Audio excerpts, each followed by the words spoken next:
우리가 신앙생활을 해가면서 모두 다 은혜롭고 축복되고 행복하게 신앙생활을 해나가기를 원해요. 그러나 살아보면 결코 그렇게 안 되는 분들이 많이 있어요.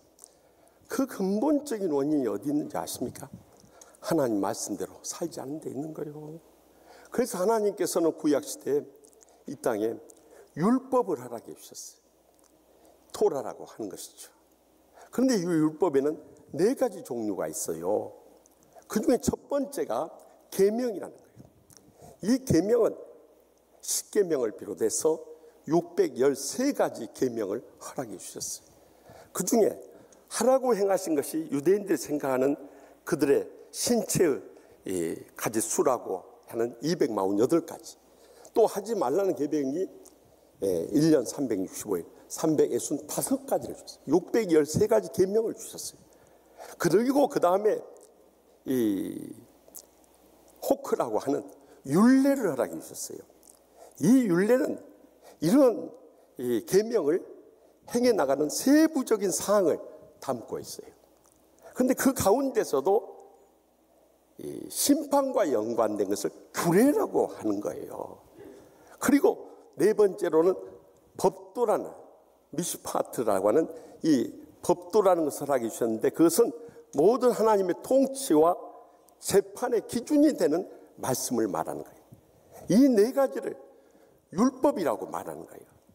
그런데 이 율법은 구약의 모든 말씀을 다 포함하고 있는데요, 그 가운데서도 2번째 율법이라고 하는 이 신명기서를 통해서 먼저 신명기 5장에 10계명에 대해서 말씀하시고, 6장에서는 이러한 율법의 기본 원리에 대해서 말씀하고, 그 다음에 10장에서는 이것을 실천을 어떻게 할 것인가 말씀하시고, 16장부터 26장까지는 10계명을 어떻게 우리가 행해 나갈 것인가 세부적인 율례를 담고 있었던 거예요. 그래서 오늘 말씀 가운데서도 이 법도와 규례를 따라서 너희가 가나안 땅에 들어가면 새롭게 신앙생활하라고 말씀하신 것은 신앙생활의 이론과 실제를 따라서 새롭게 신앙생활할 것을 명령하고 계시는 거예요. 우리가 새해를 맞고 이제 성전에 다시 모여서 예배를 드리고 새로운 신앙생활을 출발할 때 어떻게 하면 하나님의 명령을 바로 따르고 복되게 신앙생활을 할 수 있을 것인가, 이 시간도 들려주시는 하나님의 음성을 다 함께 들을 수 있길 바랍니다. 먼저 본문 3절 말씀 다 같이 읽겠습니다. 그 제단을 헐며 주상을 깨뜨리며 아세라 상을 불사르고 또 그 조각한 신상들 찍어 그 이름을 그곳 멸하라. 아멘. 이스라엘 백성들이 가나안 땅에 들어가면 거기에 잡다한 우상들이 많이 있을 것을 경계하고 있어요. 그래서 우상 숭배한 제단부터 다 헐어버리고, 그 주상이라고 하는 것은 이 가나안의 주신이라고 하며 또한 농경생활의 풍요의 남신이었던 바알신을 말하는 거예요. 그들을 섬기던 돌기둥이나 나무기둥 다 그것을 깨뜨리라는 거예요. 더 나가서 아세라상이라고 하는 것은 가나안 땅의 최고의 신이 엘인데, 엘의 아내로서 바알의 어머니인 모신이며 여성들의 다산의 신인 이 아세라 상을 전부 다 불살라버리라는 거예요.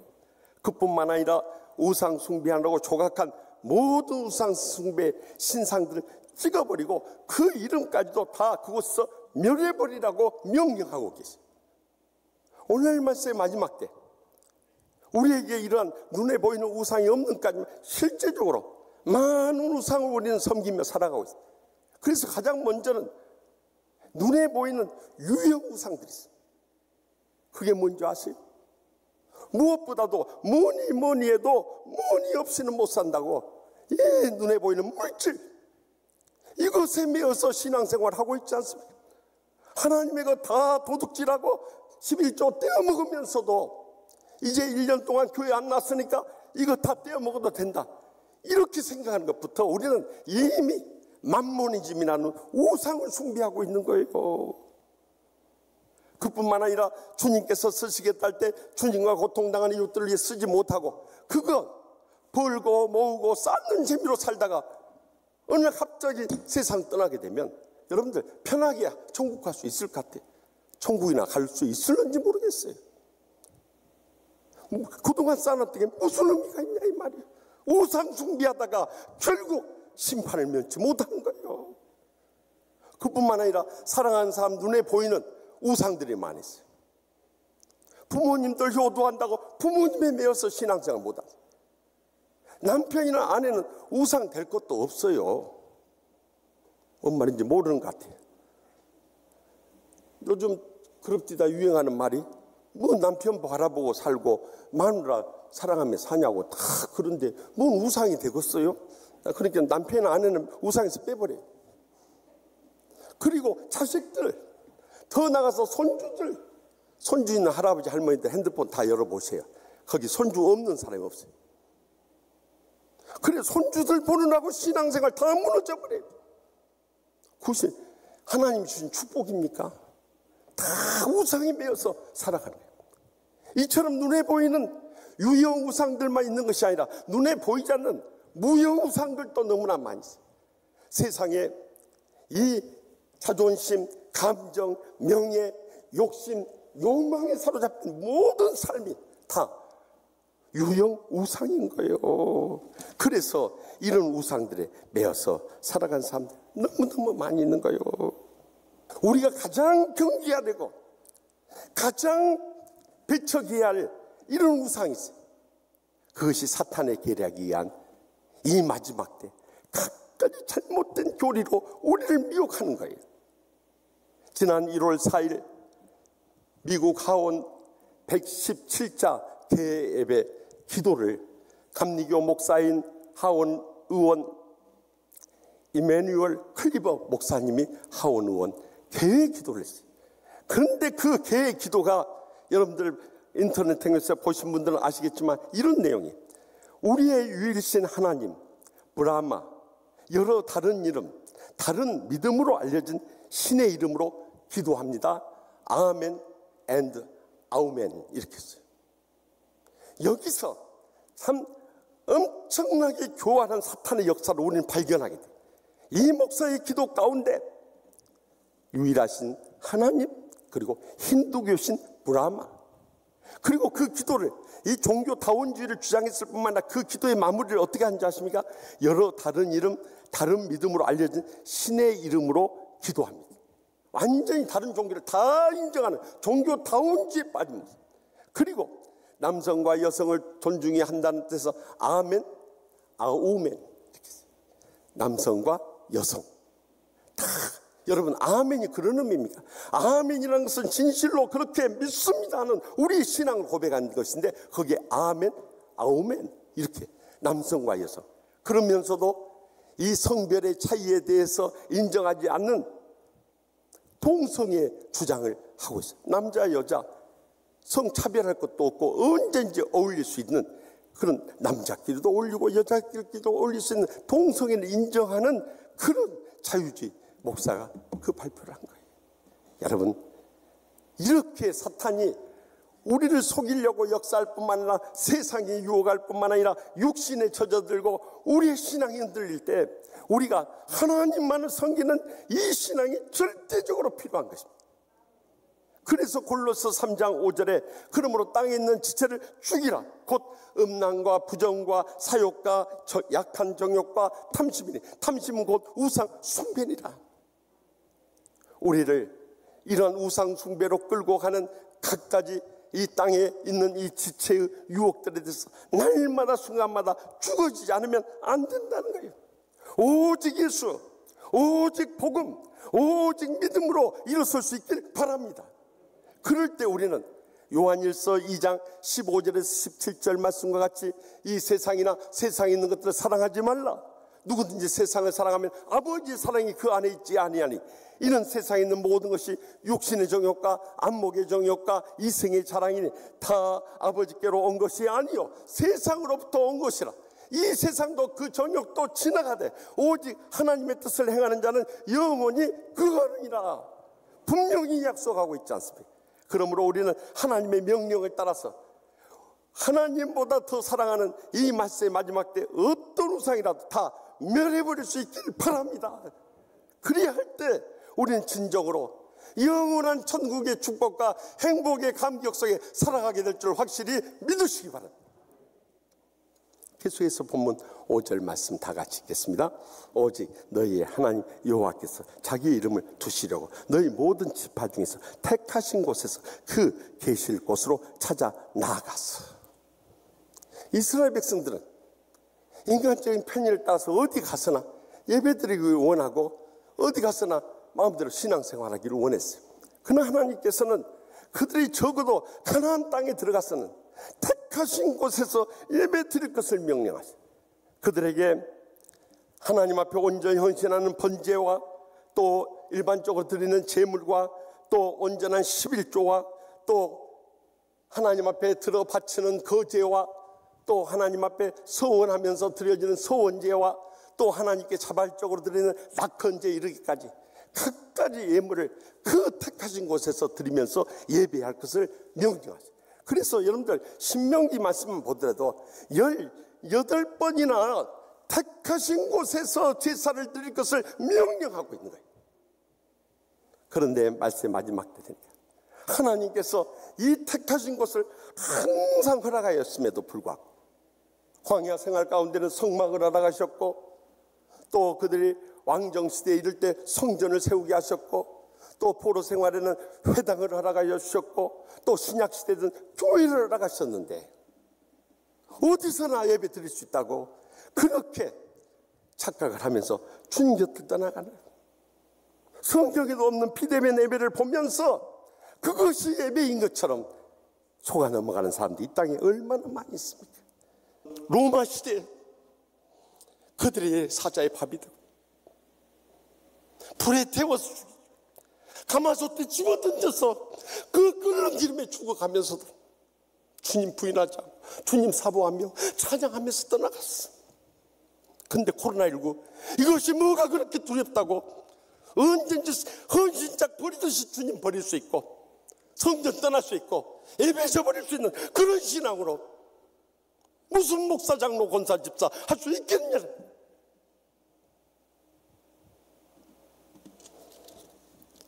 이제 우리의 남은 여생이라도 하나님의 명령을 따라서 택하신 교회에서 마지막 우리 주님 부르실 때까지 숨질 때 되도록 주 찬송하면서 주께도 나가기 원합니다. 이 믿음을 회복해야 돼. 그럴 때 우리는 이 땅의 어떤 환난과 핍박도 능히 이겨낼 뿐만 아니라 영원한 천국의 소망 가운데 감격하며 행복하게 영광된 삶을 살아가게 될 줄 확실히 믿습니다. 마지막으로 본문 7절 말씀 다 같이 읽겠습니다. 거기 곧 너희의 하나님 여호와 앞에서 먹고 너희의 하나님 여호와 앞에서 너희의 손으로 수고하니래 복 주심으로 말미암아 너희와 너희의 가족이 즐거워할지니라. 아멘. 이제 이스라엘 백성들에게 가나안 땅에 들어갔어도 성소 앞에서 하나님 앞에서 하나님으로 말미암아 복 주심을 인해서 즐거워하라고 명령하고 있어요. 이 신명기서는 특별히 거룩한 신앙의 즐거움에 대해서 강조하고 있습니다. 특별히 신명기 33장 29절에 이스라엘아 너는 행복한 사람이로다 하고 정의하지 않습니까? 그런데 그들이 지난날 광야 생활 가운데서 자기의 소견대로 했을지라도 이제는 가나안 땅에 들어가서만은 하나님의 명령에 따라서 행할 것을 마지막 본문에 말씀하고 있지 않습니까? 우리가 지나간 세월 속에 그렇게 할 수 있어요. 내 생각, 내 경험, 내 지식 주장하면서 우리가 주님을 떠나서 살았다 할지라도 이제 이렇게 성전에 온 이상 여기서부터 새로운 신앙생활이 펼쳐질 수 있길 바랍니다. 그래야 우리가 진정으로 복을 누리며 하나님 앞에 즐거워하며 영광 돌리는 남은 여생을 살아가게 된다는 거예요. 분명히 기억해야겠어요. 하나님께서 복을 주지 않으면 어떤 인생도 복되게 살 수 없다는 사실이에요. 그렇기 때문에 우리는 어떻게 하면 하나님의 말씀에 근거하고 하나님의 뜻을 이루고 하나님의 영광을 위해 살 것인가? 이것이 축복의 통로라는 것을 잊어서는 안 된다는 거예요. 그래서 중국의 유명한 영적 강해가 있던 워치만 리 목사님이 영에 속한 사람들이라는 책에서 이 땅에 존재하는 사람들의 세 가지 유형을 말하고 있어요. 첫 번째는 고린도전서 2장 13절에서 14절에 나오는 육에 속한 사람이 있어요. 이 사람은 거듭난 체험이 없는 사람, 그냥 부모님은 태어난 그대로 인생을 사는, 그러니 영적인 세계를 알 수가 없는 거예요. 영적인 복을 누릴 수가 없는 거예요. 세상적인 복은 어디서 얻었을지 모르지만 참된 하나님의 복은 누리지 못한 사람들, 하나님의 심판받을 사람들. 그 다음에 고린도전서 3장 1절에 4절을 보면 육신에 속한 자가 나와요. 그 사람들은 하나님의 자녀 되었다고는 하는데 영적으로 어린아이와 같아. 그러니까 늘 시기하고 질투하고 불화하고 분쟁하면서 평생 살다가 인생 끝내서 교회의 걸림돌만 되다가 하나님 복을 다 잃어버리고 인생 끝낸 사람, 이 땅에 얼마나 많은지 몰라. 고린도 교회가 바로 그 시험에 빠져 있었던 거예요. 마지막 세 번째가 영에 속한 사람, 고린도전서 2장 15절에서 16절에 나와요. 그는 예수의 마음을 품고 온유하고 겸손할 뿐만 아니라 영적 분별력을 가지고 모든 것을 잘 분별하며 판단하며 이겨나간다는 거예요. 그러니까 그의 삶 가운데 하나님의 복을 온전히 누릴 뿐만 아니라 날마다 천국의 행복의 감격 속에 살아가는 거예요. 그러니 얼마나 주님의 복으로 인해서 즐거워하는 그런 복된 가정을 이룰 수 있느냐. 전전주 한 장로님 가정에서 우리 목사님 세 분을 초청해서 가서 이렇게 점심 대접을 받는데 그 장로님이 이 말씀을 하시는 거예요. 우리 아들 내가 안수집사 내로서 우리 교회 이부 시온 찬양대 대원인데요, 참 믿음 생활 열심히 하고 있다는 거예요. 그런데 그 손자가 얼마 전에 할머니 장로님한테 그랬대. 할머니, 아마 온 세상에 우리 가정처럼 천국같이 행복한 가정 없을 거예요. 그렇대. 그래서 왜 그러냐고. 아니, 할머니 이렇게 훌륭하게 신앙생활하죠. 엄마 아빠 정말 우리를 믿음으로 사랑 가운데 잘 길러주죠. 이런 행복한 가정 어디 있어요? 그래서 내가요, 주의 종 만드세요 그랬어요. 주의 종 만드세요. 그런 아들이 주의 종 되어야 그 성격도 온화하고 겸손하고 어떤 시험도 이겨낼 수 있는 힘이 있는 복받은 아들입니다. 그러니까 그 아들 꼭 주의 종 세우세요. 그랬어요. 하나님의 명령을 따라서 이제는 하나님께 주신 복으로 말미암아 또한 더 나아가서 하나님 말씀으로 인해서 즐거워하며 행복하며 감격 속에 살아가게 될 줄 확실히 믿으시기 바랍니다. 저는 지난 주일 모든 예배를 마치고 이제 여수에서 있은 세계 치유 선교회 동계 수련회 참석하러 갔어요. 세계 치유 선교회는 우리 교회를 거쳐간 목사님들 모임으로서 이번에는 이제 작년에 여수 성광교회를 맡은 최종면 목사님, 순천 남북교회를 맡은 고창주 목사님 네 분까지 다 합류해서 정말 은혜로운 시간을 가졌어요. 우리가 1년에 2차례 이런 수련회를 갖는 이유는 우리가 치유 목회 이곳에 하면서 얼마나 천국의 행복과 감격 속에 목회하다가 실제로 혼자 이제 담임 목회에 뛰어들면 정말 사탄이 강렬하게 역사하는 것을 보면서 어떻게 이것을 극복해야 할지를 모르는 거예요. 그래서 가서 상담도 해주고 치유도 해주고 위에서 같이 기도하는 시간을 가지면서 우리 목회에 있어서 각가지 어려운 케이스들을 이렇게 이겨내야 한다. 그래서 우리가 복음의 열정을 불태우고 치유 목회를 더 구체적으로 어떻게 실현하고 우리가 마지막 때 성령 충만한 신앙으로 목회 승리하며 부흥하며 영광 돌릴 것인가 함께 나누는데요. 이제 주일 저녁에 도착해서 식사를 마치고 우리 동생 목사님이 좋은 호텔을 잡아줘서 여수 밤바다가 쫙 보이는 호텔, 그곳에서 밤늦게 이렇게 말씀을 묵상하는데 감사의 눈물이 자꾸 나는 거예요. 제가 7개월 동안 토요일 밤마다 결전의 주일을 앞두고 성전에서 밤을 지새면서 그 다음날 어떻게 감당할 것인가 모든 걸 내어놓고 기도하는 가운데 성령께서 제 마음속에 계속 들려주는 말씀은 성경 말씀대로 행해라. 하나님의 명령만 따르라. 그리고 강하고 담대해야 된다.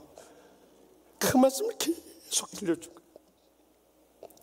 사실 그 주님의 위로가 없었으면 저도 무너졌을 겁니다. 저도 똑같이 교회 문 닫고 비대면 예배 드렸을 거예요. 그런데 성령님의 그 위로의 음성과 그 명령 앞에서 저는 순종하지 않을 수 없어요.